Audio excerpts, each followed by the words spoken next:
start to cast their ballot for who they believe should lead the province. Doug Ford said 7 years ago he would fix Holloway medicine. It's only gotten worse. To protect Ontario and Canada, we need a strong leadership. This year, your vote carries real power.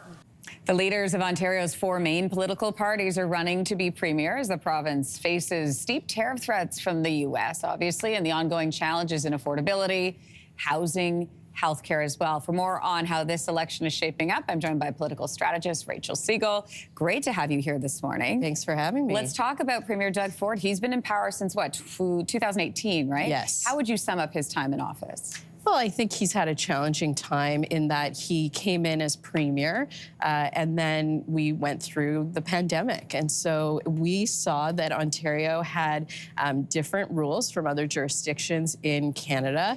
Ontario was locked down. It was the longest lockdown in Canada. And, you know, that hit Doug Ford. The interesting thing about the last couple of months is that Doug Ford's popularity has gone up. He's become what some are calling Captain Canada, and he's really been calling himself Captain Canada? Well, there's a lot of people that are saying that he's really leading the charge on the vocal Canadian response to Trump's potential tariffs.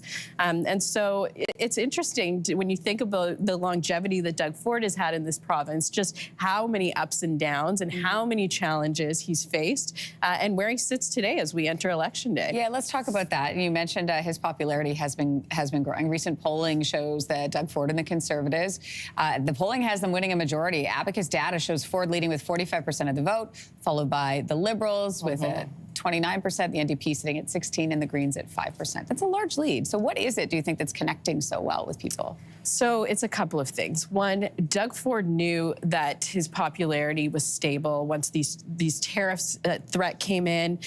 He saw the opportunity to have a mandate, and he took a chance, and it's worked out for him.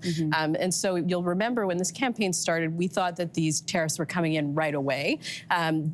Donald Trump actually did him a favor by elongating this threat throughout the campaign. And so as we sit here on Election Day in Ontario, we're still waiting for Donald Trump to tell us whether or not these tariffs are going to come in. And that ambiguity and that threat makes people not want change. And so it's great for an incumbent government when there's some overarching threat because people just want to continue. They want the stability. They know what Doug Ford has done in terms of Trump already.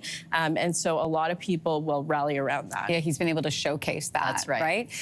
Can you walk us through what each party stands and their counter, sort of the counter to the tariffs? Where is every party sitting? So Bonnie Crombie and Marit Stiles, the two opposition leaders currently, have done a really great job of trying to permeate this narrative that the Trump tariffs are the only issue in this campaign. And so, you know, I've had them on my podcast. I've asked them this exact question, and they both said that they would go toe-to-toe and stand up for Ontario. Ontario, being the biggest manufacturing market in Canada, has a lot to lose in this equation.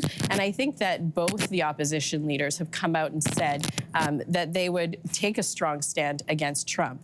The interesting part of this election, though, when we talk about the opposition leaders, is that they have both tried to change that narrative, that there are other issues in this campaign, healthcare, education. I was going to ask you about that. Exactly, that are really important to Ontarians, but they just aren't making the headlines. They're not top of mind in this campaign. And is this campaign even top of mind for Ontarians? That's the other big question. What are we expecting with voter turnout, do you think? I'm looking outside, too, and I'm looking at the weather. Yes. That obviously plays a factor as well. Absolutely. I mean, I'm from British Columbia, and out there, our provincial election, we had a atmospheric river on Election Day, and there's a lot of questions about whether or not that changed the outcome. In terms of Ontario, for context, the advanced polls in British Columbia were 22% turnout. In Ontario, it's 6%. Oh, wow. So this was actually a calculation that the PCs and Doug Ford did, that potentially people wouldn't really be listening. There's so many headlines. We're bombarded with, no offense, because you're in the news business. No offense taken. But there's so many things going on in the world. And so they calculated that in the equation of whether or not to call this election.